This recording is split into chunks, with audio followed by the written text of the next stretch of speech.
প্ৰায় 2.5 ঘণ্টা আজি মুখ্যমন্ত্ৰীয়ে যথেষ্ট চেষ্টা কৰিলে যে নিজৰ ফ্লপ চিনেমাটো কেনেদৰে এটা মানুহৰ মাজত লৈ যাব পাৰে। বহুত চেষ্টা কৰিলে।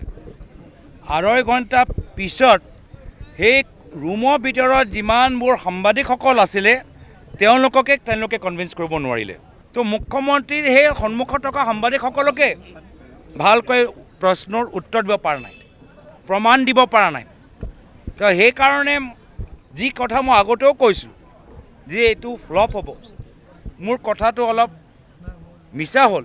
ফ্লপ নহয়, এইটো ছুপাৰ ফ্লপ। তেওঁ যে 10 ছেপ্টেম্বৰত যিখিনি কথা এইখিনি কথা যে ক'বলৈ বিচাৰিছিল, সাংবাদিকসকলক 10 ছেপ্টেম্বৰত মাতি আনিবলৈ বিচাৰিছিল, পিছত 6 মাহ শুই থাকিলে। ইমানে যদি গুৰুত্বপূৰ্ণ, তো 6 মাহ কি কৰি আছিলে? 6 মাহ ফাইলৰ ওপৰত কিয় শুই আছিলে? সময় পৰিৱৰ্তনৰ যাত্ৰা চাই অসমৰ ৰাইজ ওলাই আহিছে। ৰাইজে পৰিৱৰ্তন বিচাৰে, ৰাইজে নতুন বৰ অসম চাবলৈ বিচাৰে। সেইকাৰণে এতিয়া নিৰ্বাচনৰ 2 মাহ আগত যি কথা 6 মাহ আগত ক'ব লাগি আছিল বা ৰিপৰ্টটো মুকলি কৰিব লাগিছিল বা কেন্দ্ৰীয় চৰকাৰক দিব লাগিছিল, আজি তেওঁ 6 মাহ একোৱেই নকৰিলে। তাৰমানে তেওঁ নিজে কনভিন্স নহয়। আৰু সেইকাৰণে তেওঁলোকৰ চিনেমাটো ফ্লপ, আমাৰ সময় পৰিৱৰ্তন যাত্ৰাটো হিট।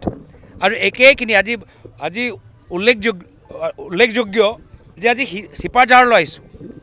কিয় কি ইয়াৰ পূৰ্বে যেতিয়া 10 ছেপ্টেম্বৰত তেওঁ কৈছিল যে মই ৰিপৰ্টটো মুকলি কৰিম, মই সকলোৰ আগত প্ৰকাশ কৰিম, সেইদিনাটো ফুচ হৈ গ'ল। কিন্তু সেইদিনা আমি প্ৰাক্তন বিধায়ক বিনন্দ শইকীয়া ডাঙৰীয়াক আমি দিল্লীত যোগদান কৰালোঁ। আৰু আজিও 8 ফেব্ৰুৱাৰী যে এতিয়া বাস্তৱভাৱে তেওঁ ফ্লপ চিনেমাটো মুকলি হ'ল, আমি বিনন্দ শইকীয়া ডাঙৰীয়াৰ আজি আৰু জিলা কংগ্ৰেছৰ বিভিন্ন আমাৰ দলৰ সতীৰ্থসকলৰ সহযোগত এটা সুন্দৰ অনুষ্ঠানত আহিছোঁ। শেষত গৈ অসমৰ মুখ্যমন্ত্ৰী হিমন্ত বিশ্ব শৰ্মা ডাঙৰীয়া অসমৰ ৰাইজৰ ৰাজনৈতিক জ্ঞান, ৰাজনৈতিক বিবেক সন্মান কৰিবলৈ শিকক। আপোনাক ৰাইজক সন্মান কৰিবলৈ শিকক। আপুনি যদি ভাবে যে ৰাইজে একো বুজি নাপায়, ৰাইজে চব বুজি পায়। মুখ্যমন্ত্ৰী হিমন্ত বিশ্ব শৰ্মা ডাঙৰীয়াক মোক ইমান ডাঙৰ নেতা বনোৱাৰ বাবে মই তেখেতক ধন্যবাদ, কৃতজ্ঞতা জ্ঞাপন কৰিছোঁ।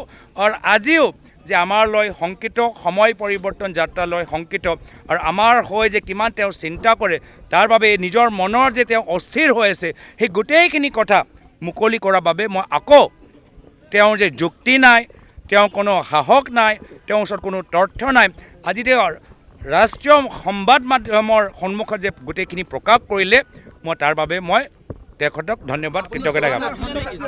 প্ৰশ্নৰ মই বহুতখিনি কথা আগতেও মই কৈ দিছোঁ। এনেকুৱাও যে নহয় যে আমি ইণ্টাৰভিউত কোৱা নাই, এনেকুৱাও নহয় যে আমি সংবাদমেলত কোৱা নাই, গোটেইখিনি কথা আমি সংবাদমেলত কৈ থৈছোঁ।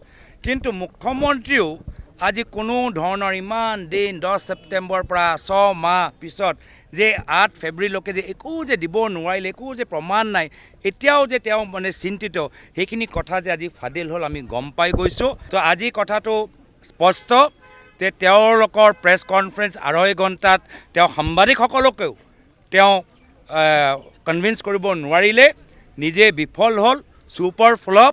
আৰু আমাৰ সময় পৰিৱৰ্তন যাত্ৰা ছুপাৰ হিট। আপুনি বিচৰা বাতৰি পাব কেৱল নিউজ 18 এপত। নিউজ 18 এপ ডাউনলোড কৰিবলৈ স্কেন কৰক এই QR কোড। গুগল প্লে ষ্টৰতো পাব এই নিউজ 18 এপ।